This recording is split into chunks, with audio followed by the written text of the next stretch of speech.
honoré. Amen. Alléluia. Mais les mariages où on te trouve dans le couloir, les mariages où on t'appelle, les mariages où on t'appelle dans le couloir, bien aimé, Dieu il a honte.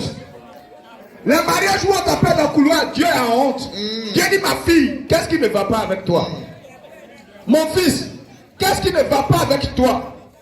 Faut dire à ta voisine, dis à ta voisine, dis à ton voisin, mais cette année-là, il doit me doter. Attention. Faut lui dire, cette année, il doit me doter. Attention. Cette année-là, il doit me doter. Tu dois me doter. Alléluia. Amen. Gloire à Jésus. Amen. Bien-aimé, le Seigneur est content. Tu vas lire le livre de Malachie chapitre 1 verset 6. Le Seigneur est content. Lorsque deux familles se réunissent, lorsque deux familles, c'est-à-dire le père va voir l'autre famille et il dit que j'ai vu une fille chez vous dans votre maison, elle me plaît beaucoup. Cette fille-là me plaît beaucoup. Alléluia. Et quand le père, quand la fille ou bien le jeune homme paye la dot et que tout le monde est content, bien aimé, ça crée la joie dans la famille. Alléluia. Ça crée la joie dans la famille. Toi, tu n'as pas encore été doté. Toi, ne t'as pas encore doté. Bien aimé, je te conseille, va dire à l'homme là, que là, mes parents vivent. Mes parents sont là. Mes parents sont là. Il faut me doter. Alléluia. Il faut me doter. Gloire à Jésus. Oui, bien aimé. Un fils honore son père. Alors le Seigneur dit, un fils honore son père. Alléluia. Aujourd'hui, le Dieu créateur du ciel et la terre a honoré. Amen. Parce que c'est ce que le Seigneur aime qui est là. C'est ça le mariage. Et c'est ce que le Seigneur aime. Alors lorsque le Seigneur est traité comme ça, le Seigneur est dans la joie. Amen. En plus d'être dans la joie, ton père encore. Oui, bien aimé. Ton père aussi est dans la joie. Ta mère aussi est dans la joie. Oui, bien aimé. Et un serviteur son maître. Et un serviteur son maître. Si je suis père. Alors le Seigneur dit, si je suis père. Où est l'honneur qui m'est dû? Oh, bien aimé. Si tu dis que le Seigneur Jésus est ton père, et que tu te arrêtes dans le couloir, et que tu as des rapports sexuels en mariage, Dieu n'est pas honoré. Amen. Quand tu as des rapports sexuels en mariage, Dieu n'est pas honoré. Amen. Les copains, copines, Dieu n'aime pas ça. Amen. Les gars, Dieu n'aime pas ça. Amen. Non, c'est mon copain, c'est mon camarade, Dieu n'aime pas ça. Amen. Les copains dans les couloirs, dans les quartiers, Dieu n'aime pas ça. Amen. Dieu ne veut pas ça.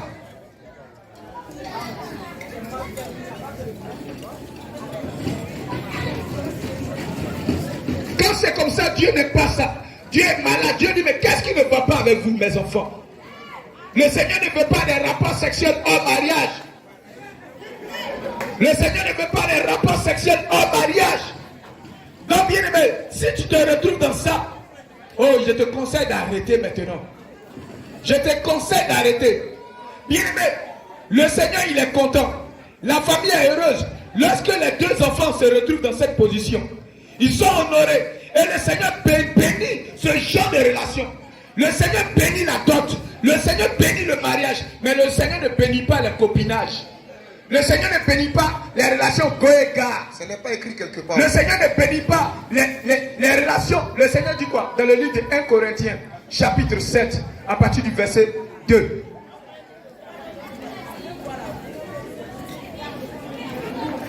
Corinthiens chapitre 7 verset 2. Oui, mon bien-aimé. Toutefois, pour éviter l'impudicité, toutefois, pour éviter les rapports sexuels hors mariage, que chacun ait sa femme. Bien-aimé, ce que toi tu appelles go-et-gare, ce que tu appelles mon copain, ce que tu appelles mon camarade, tu sais comment Dieu appelle cela? Dieu appelle ça l'impudicité. Dieu appelle ça l'impudicité. Alors Dieu te dit, pour éviter l'impudicité, oui, que chacun ait sa femme. Que chacun ait sa femme. Et que chaque femme ait son mari. Et que chaque femme ait son mari. Amen. Toi, tu es dans le quartier, on ne t'a pas encore doté. Faut lui dire de te doter parce que Dieu n'aime pas ça. Toi, tu es assis sous les bâches et qu'on ne t'a pas encore doté. Il faut lui dire, Dieu n'aime pas ça.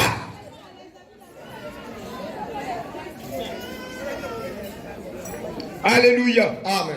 Le Seigneur ne veut pas des relations en mariage. Le Seigneur n'aime pas cela. Donc ma bien-aimée, toi tu es là aujourd'hui. Le Seigneur te dit, réponds-toi. Le Dieu d'Abraham, le Dieu d'Isaac. Toi, jeune homme, tu viens avec une jeune fille, copinage, copain, copine, non, c'est ma go. Bien-aimé, Dieu n'aime pas ça.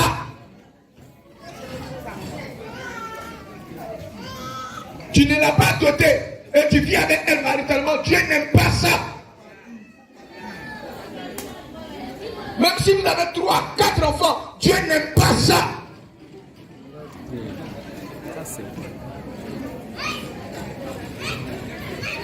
Il faut lui dire de te doter.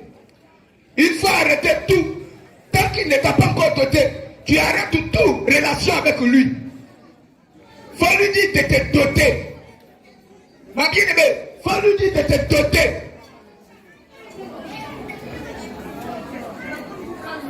Donc il faut dire à ta voisine, ma chère, je vais quitter dans les co-écarts. Je vais quitter dans ces relations copain-copine. Ces relations n'ont pas Dieu. Dieu n'est pas glorifié. Dieu n'est pas glorifié dedans. Les copains-copines, toi tu es dans le quartier, tu entends cela. Dieu n'aime pas cela.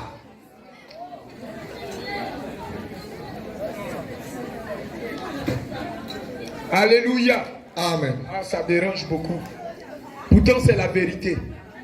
Bien-aimés, le Seigneur n'aime pas. Et vous aussi, les jeunes filles, vous qui êtes pressés, vous qui brûlez, mettez de l'eau là-dessus. Tant que le Seigneur n'a pas encore donné, attendez le moment du Seigneur. Attendez le moment du Seigneur pour être honoré comme ça. Attendez le moment du Seigneur pour que tout le monde porte des uniformes. Attendez le moment du Seigneur pour que tout le monde s'habille. Prenez le temps pour venir célébrer cette fête. Mais ne vous précipitez pas. Si tu es pressé, ça va casser tes dents. Vous voyez quand vous mangez mangue non mûr, qu'est-ce qui se passe? Ça casse tes dents. Ça casse tes dents. Et un mariage, un faux mariage bien aimé, ça casse les dents. Il y a les grossesses indésirées. Il y a tout ça, les problèmes. Et d'autres, pour forcer, sont obligés d'aller faire des culottages. Laisse-moi te dire, derrière le culottage, il y a la mort. Il y a la mort dedans. Oui, parce que tu as sauté clôture. Tu as sauté clôture pour tomber enceinte. Maintenant, grossesse, il dit, il ne veut pas. Lui qui t'appelait dans le couloir là, il dit, il ne veut pas grossesse là. Tu ne veux pas aussi garder parce que tu ne veux pas que tes parents la prennent. Alors, qu'est-ce que tu vas aller faire? Tu vas aller prendre 15 000, 20 000 francs pour aller dans le couloir ou bien dans une clinique pour aller enlever cela. Laisse-moi te dire, oh ma bien-aimée, si tu ne te réponds pas, si tu ne te réponds pas, si tu ne te réponds pas, oh bien-aimé, c'est un péché d'avoir des rapports sexuels hors mariage 1. C'est un péché de faire des culottages 2. C'est un péché, bien-aimé. Et le Seigneur Jésus n'aime pas cela. Le Seigneur te dit, réponds-toi. Le Seigneur te dit, arrête le copinage. Arrête les relations sexuelles hors mariage. Arrête toutes ces choses, réponds-toi. Et conforme-toi à la parole de Dieu. Alléluia.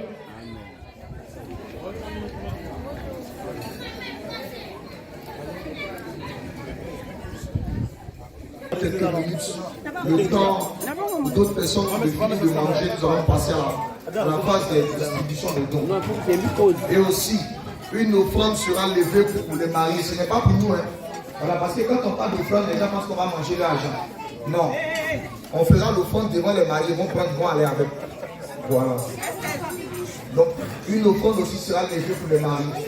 Vous leur demandez aux chants de se préparer pour nous donner de fortes louanges. Marie, comment tu as pris là? Toi qui as appelé, tu es venu maintenant. Tu as appelé le doigt. Gloire à Jésus. Gloire à Jésus. Bien-aimés, les hommes de Dieu ont parlé de dot. Ils ont parlé de copinage. Alléluia. Ils ont parlé de go, ils ont parlé de gars. Mais il y a un sujet qu'ils n'ont pas évoqué. Jésus. C'est l'après-dot. C'est l'après-mariage. Alléluia. C'est le rapport entre hommes et femmes après mariage. Alléluia. Amen. C'est elles qui font la pluie et le beau temps dans la maison. Attention. C'est elles qui sont le gros bras de la maison. Attention. Quand le mari parle 1, elle parle 2. Attention. Quand il parle 2, elle parle 3. Attention. Quand il parle 4, elle parle Washington. Quand il parle Washington, elle parle water. Alléluia. Oh, toutes les nuits, c'est elle qui fait feu. Démon, sort, feu. Feu sur les démons. Attention. Feu sur tel démon. Feu sur tel démon. Et le mari dans le lit la regarde et il dit vraiment, si c'est ça être chrétienne, vraiment, je préfère être musulman. Hey. Alléluia. Amen. Elle est un scandale pour son mari. Attention. Elle est insoumise. Elle est dominatrice. Elle fait peur à son mari. Le pauvre monsieur, dès qu'il est 17h30, qu'il doit rentrer à la maison, que de rentrer à la maison avec joie, son cœur bat. Il y a un lion là-bas. Il y a une tigresse. Lion. Il y a une tigresse Sidonie à la maison. Tous ses amis sont dans la joie lorsqu'il s'agit de rentrer chez eux. Mais lui, non. Non, il ne peut pas se... Non. Il préfère faire les heures supplémentaires. Hey. Alléluia. Les dimanches, dans sa longue robe et dans son voile, lorsqu'elle va à l'église, il se demande est-ce qu'elle vraiment va à l'église. Est-ce qu'elle ne va pas à une association de femmes émancipées qui dominent leur mari. Mais que nous disent les Saintes Écritures dans le livre d'Éphésiens 5, verset 22. Alléluia. Femme, je t'en prie, répands-toi. Répands-toi de l'insoumission. Répands-toi de la rébellion. Et apprends à être une femme vertueuse, telle que Sarah, telle que Anne, telle que Ruth. Éphésiens 5, verset 22. Femme, soyez soumise. Femme, regardez ce que les Saintes Écritures disent. Soyez soumise. Femme, soyez soumise à vos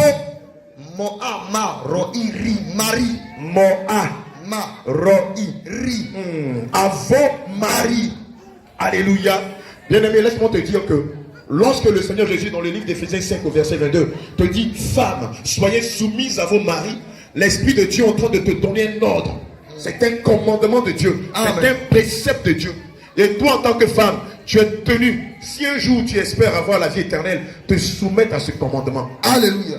Naturellement, vous allez constater que lorsqu'une femme appelle son mari papa ou chéri, c'est qu'elle a envie de le raqueter. C'est faux. C'est la vérité. La seule occasion où la femme va appeler son mari papa, où la femme va donner de la considération à son mari, c'est pour le raca, le rabat. C'est pour le rançonner. Voilà. Papa, je t'ai dit que j'avais vu une belle robe au magasin là. Attention. Tu sais que la robe là, ça coûte 25 000. Ah. Tu sais, papa, Oui. tu me vois belle, non? Lui aussi dit et c'est où? Tu me vois belle, non, chérie? Donc, il faut me décaler. J'ai acheté la robe. Et puis, oh chérie, tu es adorable. Alléluia. Un homme mis cette occasion, tu ne la verras jamais appeler son mari papa. Quoi, Joe? La nourriture est prête, hein? Yo, tu fais quoi, descends?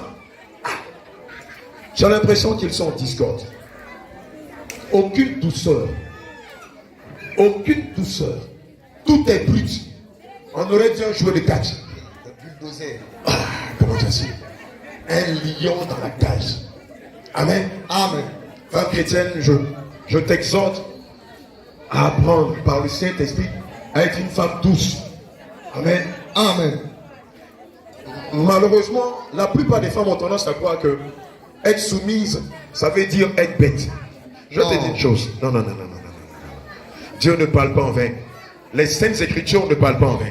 Je veux te dire que la soumission est l'arme la plus terrible devant son mari. Tu ne m'as pas compris. Tu ne m'as pas compris. Femme chrétienne, le Seigneur est en train de te dire que la soumission, ta soumission vis-à-vis de ton mari, est l'arme la plus terrible que tu as entre tes mains. Amen. Demandez aux hommes, quand les femmes sont soumises. Alléluia. Quand c'est le cas, regardez ce qui se passe. Il y a une grande confiance qui règne entre l'homme et sa femme. L'homme est prêt à tout pour son épouse. Il est prêt même à donner sa poitrine, sa vie pour son épouse, comme Christ nous a donné sa vie à la croix pour le salut de nos âmes. Amen. Vous allez voir que dans tout couple où la femme est soumise, l'un des premiers caractères que vous verrez, c'est la paix. Le couple est en paix. Amen. Il n'y a pas de bruit là-bas. Pendant que chez les voisins on casse les assiettes, on se donne des ateliers, des coups de poing. eux ils sont en paix. Amen. La femme est citée en modèle dans le quartier. L'homme a du respect, de la considération pour son épouse. Amen. Lorsqu'il sort, il a toujours le désir de lui offrir des petits cadeaux. C'est ça. Il ne lui cache pas son salaire. C'est ça. Souvent même, c'est à la femme soumise qui dira, voici mes 100 000 francs de salaire. Oui. Maman, que veux-tu qu'on fasse ce mois-ci? Quelles sont nos projections? Qu'est-ce qu'on peut faire? Écoute-moi très bien, ma bien-aimée. Mais par contre, cependant, dans un couple où la femme est autoritaire, elle est dominatrice, elle est acariate, l'homme ne compose pas avec sa femme. Ça, c'est clair. Il n'y a aucune complicité entre les deux. Il ne la supporte même pas. Regardez, vous allez constater que le premier caractère qu'on verra dans un couple où la femme est dominatrice, les deux ne prient jamais ensemble. C'est vrai. L'homme ne voit même pas l'intérêt pour lequel il va prier avec sa femme pendant que sa femme le domine, pendant que sa femme le crase, ou pendant que la femme lui est insoumise. Ils vont dire quoi à Dieu? L'homme et la femme diront quoi à Dieu? Seigneur, la femme dira, Seigneur, donne-moi toujours l'autorité pour l'écraser. Et l'homme dira, Seigneur, touche le cœur de ma femme afin qu'elle soit une femme soumise. Regardez déjà, même il y a division. Et le temps, c'est que cela va réjaillir sur les enfants. Je prends l'image la plus connue ici en Côte d'Ivoire. Tous les hommes qui battent leur femme, vous verrez que c'est un lien héréditaire. C'est parce que les enfants ont vu leur père battre leur femme, que eux aussi, quand ils ont grandi, ils ont commencé par ricocher à battre leur femme. Ainsi, lorsqu'une femme est soumise à son mari, les enfants qui sortiront d'elle, par le lien de sang et par l'esprit qui contrôle cette famille, vont pousser les filles qui sortiraient de son entraille à être insoumises à leur mari. Mais ce que vous ne savez pas, c'est que c'est une malédiction. Amen. Amen. C'est une malédiction pour Dieu que de savoir que sa servante est insoumise à son mari. Amen. Est dominatrice. Alléluia. Amen. Souvent même dans la maison, les enfants ont plus peur de leur mère que de leur père. Ça, c'est vrai. Parce que c'est elle la terreur. Il n'y a pas de la joie quand elle est à la maison. Elle fait subir ses humeurs à ses enfants. Elle fait subir ses humeurs à son mari. Elle se lève le matin, elle n'est même pas même de saluer son mari. Tout le monde tremble quand elle descend du lit. On a l'impression que c'est un tonnerre qui vient de descendre de la maison. Alléluia. Amen. Or, elle est très douce devant les hommes de Dieu. Elle est très aimable à l'église. Elle est serviable. Mensonge. Elle est dans tous les services de l'église. Mensonge. Alléluia. Puissante intercesseuse. Grande prophétesse de l'éternel. Gentille comme toutou. Elle a toutes les visions. Elle a toutes les qualités. Elle a toutes les visions. Elle a tous les dons. Elle a tous les talents. Ça se demandait si c'est la même personne. Je me rappelle il y a quelques mois, on a un bien-aimé qui était venu nous voir et qui nous a dit, je suis venu rencontrer les hommes de Dieu de Jésus réel. Et quand on lui a demandé pourquoi, il nous a dit, ma femme était une tigresse avant qu'elle ne vous rencontre. Mais depuis qu'elle vous a rencontré, elle est devenue une femme douce. Alléluia. Or, il n'y a pas plus chrétienne que ma femme. Donc, je suis venu savoir quel est le secret que vous avez donné à mon épouse pour qu'en si peu de temps, son attitude ait changé. Alléluia. Amen. Bien-aimé, si tu es une femme ici qui est dominatrice, qui est soumise, je te prie de te repentir et d'être une femme à l'image de Sarah. D'être une femme à l'image de Déborah. D'être une femme à l'image de Hulda. D'être une femme à l'image de Anne. D'être une femme à l'image de Jeanne. D'être une femme à l'image de toutes ces femmes vertueuses qui ont professé Christ et qui aujourd'hui ont leur nom inscrit dans le livre de vie. Amen. Gloire à Jésus. Amen. Je peux continuer. Éphésiens 5, verset 23. Bien-aimé, je te parle de l'après-mariage. Je te parle de l'après-dot. Quelle est l'attitude que tu dois avoir en tant que femme chrétienne dans le mariage? Et je veux te signaler que le mariage, ce n'est pas un acquis. Comme la vie chrétienne, tous les jours, femme chrétienne, tu dois te bonifier auprès de ton mari. Et toi aussi, homme chrétien, tu dois te bonifier tous les jours auprès de ta femme. Alléluia. Amen. Car le mari est le chef de la femme. C'est là où en 2021, en 2022, beaucoup de femmes ne peuvent pas supporter, ne peuvent pas admettre que leur mari est leur chef. Naturellement, lorsqu'on va dans la maison de quelqu'un, quand on demande le chef de famille, c'est l'homme. Oui, mais c'est la femme.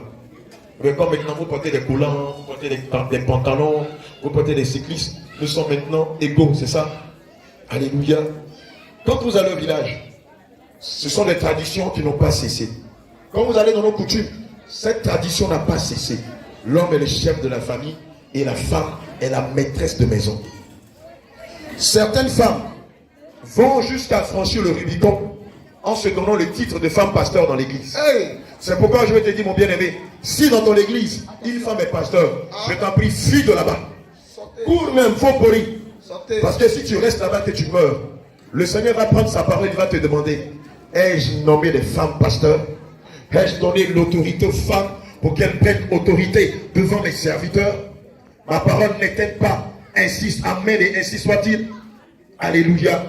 C'est pourquoi, femme qui est pasteur, toi aussi, je t'en prie, descends du pupitre, descends de la chair et rentre dans l'assemblée. Si tu as un don particulier, lorsque le moment viendra, le Seigneur t'utilisera pour ce don particulier. Mais ne va pas brûler les étapes en te mettant là où Christ ne t'a pas appelé. Lorsque tu demandes à la plupart des femmes pasteurs comment elles ont reçu la révélation de leur appel, elles vont te dire ceci. Dans la vision, dans le songe que j'ai reçu, je me voyais à l'hôpital en train de prier pour les malades. Dans la révélation ou dans la vision que j'ai reçue, j'étais dans les rues, dans les gares, dans les carrefours, en train d'évangéliser. Elle va te dire, dans la révélation que j'ai reçue, j'étais en train de prendre soin des hommes de Dieu. J'étais en train de manifester le don de la libéralité. Elle te dira jamais qu'elle s'est vue à la chair en train de prêcher. Et lorsque tu lui demandes, mais par quelles circonstances, dans quelles conditions tu t'es retrouvé à la chair en train de prêcher, elle va te dire, ce sont les hommes de Dieu que je suis qui m'ont dit que mon appel était à la chair. Sinon moi-même, Dieu ne m'a jamais révélé cela. Et tu lui dis, en ce que Dieu t'a révélé et ce que les pasteurs t'ont dit, que dois-tu suivre? Alléluia. C'est pourquoi je te dis, si on doit citer les Écritures, on ne s'en sortira pas. On va garder la circonstance dans laquelle nous sommes. Amen. Sinon, quand tu lis les Saintes Écritures, depuis l'Ancien Testament jusqu'au Nouveau Testament, Yehoshua HaMashiach, Adonai, Élie, Jésus, le je suis, n'a jamais permis à une femme de prendre autorité sur l'homme. Et ce n'est pas en 2022 que cela va changer. Car il est dit dans les Saintes Écritures que Christ est le même hier, aujourd'hui et éternellement. Amen. Alléluia. Amen. Donc, femme chrétienne, je t'appelle à la soumission. Je t'appelle à te soumettre à ton homme. Et je te rappelle que la soumission est la plus grande arme que tu peux utiliser sur ton mari ou pour ton mari. Amen. Amen. Si tu veux que ton foyer, ton couple soit une arbre de paix, si tu veux que dans ta demeure règne le Saint-Esprit, commence par te soumettre à ton mari. Amen. Alléluia. Amen. Ça ne te coûte rien. Ça ne t'enlève pas ton titre de femme. Bien au contraire, l'Esprit de Dieu prend plaisir à voir ses servantes toutes soumises à leur mari. Amen. Amen. Éphésiens 5, verset 27. Marie. Marie. C'est là où Tango sera souffert. Aimez vos femmes. Bien aimé. Écoute bien ce que les Écritures disent. Marie, aimez vos femmes. C'est en français. Marie là, c'est avec S à la fin. C'est ça. C'est avec S. C'est pas un seul mari qui va aimer plusieurs femmes. Parce que nous, on se connaît. Vous êtes souvent dans des conjonctures verbales. Vous avez vu, non? Dieu a dit, Marie, aimez vos femmes. Ce qui veut dire que je dois prendre plusieurs femmes. C'est pas de ça qu'il s'agit. Ça veut dire que toi, qui as épousé ta côte, tu te dois de l'aimer. Amen. Tu te dois de la chérir. Tu te dois de prendre soin d'elle. Tu te dois de veiller sur elle. Tu te dois d'être attentionné à son égard. Tu te dois d'être son défenseur. Tu te dois d'être son protecteur. Tu te dois d'être un père, un aîné pour elle. Et non le contraire. Tu ne peux pas aimer une femme et avoir une vue sur une autre femme. Tu ne peux pas dire que tu as épousé une femme et puis tu fais des after hours. Il est 17h30, maximum 19h, tu dois être chez toi. Et jusqu'à 21h, tu es au maquis en train de rouler tes petites hanches devant une gamine de 20 ans. En train de danser chalaï. Comment on danse ça? Chalaï. Chalaï. On danse plus ça. Chalaï. On danse plus ça. Alléluia. Ah, il a 45 ans, 50 ans, 40 ans. Et puis il fait des roues casse-casse avec une jeune fille de 20 ans. Il va te tuer. Alléluia. Et souvent même pour tenir la route, il va prendre des Viagra. Amen. Quand le Seigneur Jésus lui fait grâce d'avoir quelques cheveux blancs, Rapidement, il va demander à ce qu'on mette du noir dans les cheveux. Il va mettre du yogo pour tenir la route. Pour ne pas que la jeune fille l'appelle tonton. Amen. Amen. Et le week-end, qu'est-ce qu'il va dire à sa femme? Il va en mission. Il travaille à Yopougon. Il dit qu'il va en mission à Noé. Or, il a Jacquesville ou à Bassam dans un hôtel. Et lorsque sa femme l'appelle pour avoir de ses nouvelles, s'il te plaît, je suis en réunion, je te rappelle. Je suis en réunion, je suis devant mon patron. Il souffle dedans. Je suis devant mon patron. Je te rappelle dans quelques instants. Alléluia. Amen. Amen. Galates 6, verset 7. Galates 6, verset 7 à 8 dit qu'on ne se moque pas de Dieu. Ce que l'on aura semé, il le moissonnera. Si tu n'aimes pas la bonne dame, pourquoi tu l'as mariée? S'il est difficile pour toi d'aimer celle que tu as épousée, mais qui t'a demandé de la marier? Est-ce qu'on t'a obligé à la marier? Est-ce que quelqu'un t'a mis un couteau sur la tempe pour te dire si tu ne le pousses pas, on va t'égorger? Non. Mais si tu as décidé de l'aimer, c'est parce que tu as vu en elle des vertus, des qualités, un caractère qui t'a plu. Mais pourquoi tu ne la gardes pas? Ce que tu aimes dehors, pourquoi tu ne le fais pas à la maison? Alléluia. Amen. Ce que tu apprécies sur les autres dehors, pourquoi tu ne le donnes pas à ta femme? Amen. Et du coup, on marie une femme. Et la femme devient un peu comme la nounou, la bonne de la maison. À la limite même, elle devient le souffre-douleur à la maison. On devient comme un gros bras pour sa femme. 1, 2, 3, elle a un makiwara, coup des poings, coup des pieds, hypercute. Quand elle sort, elle a un beurre noir. Elle est obligée de mentir à sa famille pour te protéger. À un moment, je demande, toi, homme qui agis ainsi, tu n'as pas le cas de conscience. Quand tu regardes ta femme, tu ne te poses pas la question en disant, mais qu'est-ce qui me pousse à la faire souffrir autant? Tu ne te poses pas cette question, homme. Ce n'est pas seulement pour ceux qui sont ici, mais c'est pour tous ceux qui sont dans ce quartier, qui vivent cela. Pour tous ceux qui nous suivent sur les réseaux sociaux, qui martyrisent leur épouse. Si tu n'aimes pas, qui t'a demandé de l'épouser? Marie, aimez vos femmes. Je vais dire à quelqu'un, peut-être que tu ne le sais pas. Dans l'un des secrets de la prospérité, dans l'un des secrets de l'élévation, de la bénédiction, il y a le mari, aimez vos femmes. Demandez à tous les hommes qui ont fait souffrir le martyr à leurs femmes. À un moment, ils se sont retrouvés à la rue avec 0 franc. Pourquoi? Parce que dans la femme, il y a Dieu. Et lorsque tu fais souffrir ton épouse, c'est le cœur de Dieu que tu fais souffrir. Et lorsque tu fais souffrir, le cœur de Dieu ne t'attend à rien de Dieu. Demande à tous ceux qui étaient nantis qui ont tout perdu aujourd'hui. On les connaît habiter ici. Parce qu'ils avaient l'argent, ils ont commencé à puiser de leurs femmes, à les tromper, à les mépriser. Les plus fous vont jusqu'à prendre leur maîtresse et les amener dans le lit conjugal. Abomination. Parce que pour eux, leur femme était un objet sexuel qui n'a rien à dire. Sur leur appétit, les pousse à aller dehors. Mais regardez, 5 ans après, 10 ans après, même un clochard a plus de valeur qu'eux. Amen. Amen. C'est pourquoi toi, homme, qui as l'habitude de tromper ta femme, de la détester, de l'humilier, de la mépriser, je t'exhorte à te repentir.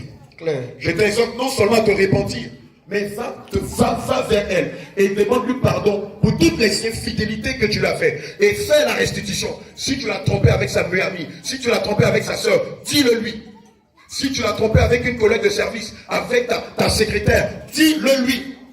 Parce que regarde, c'est que tu ne sais pas.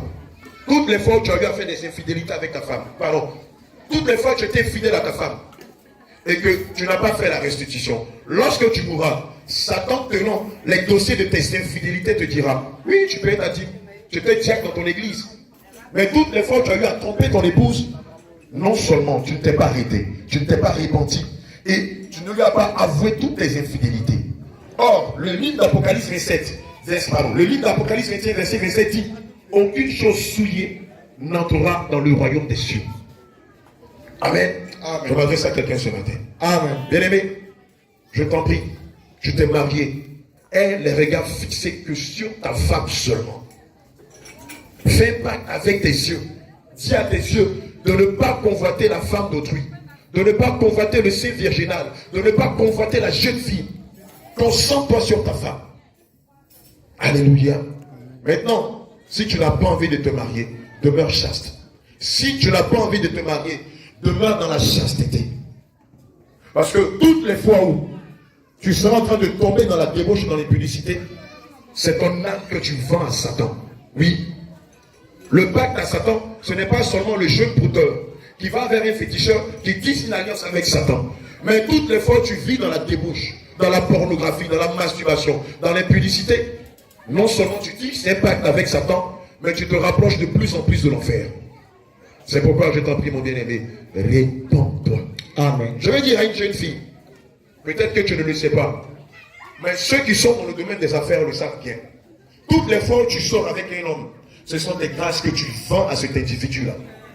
Toutes les fois où tu as un rapport avec Pierre, avec Paul, avec Yahweh, avec Kwasi, ce sont des grâces que tu vends à cet individu-là, à ces individus-là. C'est pourquoi vous allez constater que quand une femme a vendu toutes ses grâces, dans le quartier on dit quoi d'elle? Elle porte.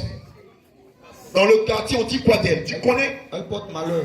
Mais tu sais que c'est dans les Écritures. Toutes les fois, jeune fille, tu n'attends pas qu'on paye ta dot et tu te fiandes devant des hommes. Ce sont toutes les grâces que tu vends à des individus.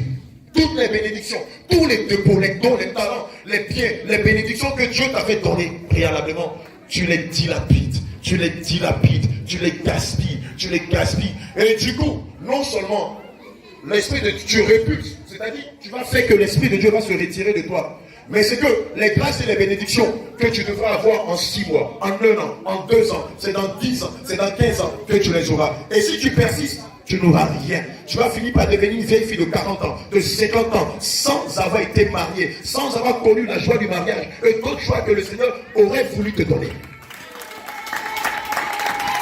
Je parle à quelqu'un. Alléluia. C'est pourquoi je t'en prie, ferme tes 2 jambes. Tant que l'on n'a pas payé ta dot, ferme tes 2 jambes. Et s'il dit qu'il t'aime, dis-lui dans les voies de père et de payer ta dot. C'est ça le sens de la responsabilité. C'est là pour voir qui est chrétien et qui n'est pas chrétien. Alléluia. Aujourd'hui, l'église évangélique est choquée de voir des jeunes filles qui se prostituent dans les rues en zone 4 à Pietri, ici à Yopougon et tout ça. Mais ma bien-aimée, lorsque tu as 1 gars, 2 gars, 3 gars, 4 gars, tu te prostitues au même titre que ces prostituées qui font commerce de leur corps. Il n'y a pas de différence entre toi et elle. Elle au moins, elle le fait pour manger. Elle au moins, elle le fait parce qu'elle traverse des difficultés. Mais toi, tu le fais pourquoi? Tu le fais pourquoi? Ton père est vivant. Ta mère est vivante. Tu ne payes pas l'eau, tu ne payes pas courant. Tu es encore sous la charge de tes parents. Alors, pourquoi aller te débaucher? Amen. Pourquoi aller te débaucher? Ma bien-aimée, toi aussi, répands-toi. Répands-toi et ferme tes jambes. Ferme tes jambes jusqu'à ce que le Seigneur Jésus envoie l'homme providentiel qui va t'épouser et qui va honorer tes pères, qui va honorer tes mères. Alléluia. C'est ça la saine doctrine. C'est ça la saine doctrine que beaucoup de personnes refusent d'entendre. Ah, j'ai un gars. Après, quand il va faire go, tu vas faire goumé. Ah, j'ai un go. Après, quand il ira vers une autre personne, tu vas faire goumé. Alléluia. Je t'en prie, la vie chrétienne n'est pas une vie de dissolution. La vie chrétienne n'est pas une vie de débauche. La vie chrétienne ne se joue pas au hasard. Chaque jour que tu pêches, chaque jour, plus tu pêches, plus tu te rapproches de la mort. C'est pourquoi, mon bien-aimé, ma bien-aimée, je t'exhorte à te repentir de toute forme d'impudicité. Pour finir, je vais m'adresser à ceux qui vivent dans le concubinage. On entend souvent des femmes qui vivent dans le concubinage. Je suis Madame Tan. On ne l'a même pas mariée. Même Tonton, on n'a pas fait. Et puis elle-même, elle s'autoproclame être Madame Yao. Ma bien-aimée, tu te maudis, tu t'auto-maudis. Quelqu'un qui n'a pas payé ta dot et tu portes son nom. Mais tu ne sais pas ce que ça veut dire. Ça veut dire qu'il t'a eu cadeau. Attention. Cadeau. Même au coin, c'est qu'on paye V5 là, est mieux que toi. C'est-à-dire lui, il n'a même pas fourni d'efforts. Tu es arrivé chez lui, il a un lit, il a un petit ventilateur, il a une petite télé, tu as mis tes dessous, tu as mis ta brosse à dents, tu as mis tes trucs, c'est ton territoire. Et maintenant tu portes son nom. Je suis Madame Yao. Maintenant quand on regarde, il n'y a pas Coco, il n'y a pas Tot, il n'y a rien. Tu es Madame Yao sur la base de quoi? Tu es Madame Yao sur la base de qui? Et puis ça fait 1 an, c'est Madame Yao dans ton concubinage. 2 ans, Madame Yao dans ton concubinage. 3 ans, Madame Yao dans ton concubinage. 10 ans. Et puis à un moment, il voit que ta poitrine là s'est dégrafée. Il te regarde, il dit ça c'est femme de galère. Il va prendre une jeune fille. Et c'est toi maintenant qui va dans ta famille pour dire qu'il a abusé de toi. Il a abusé de toi comment?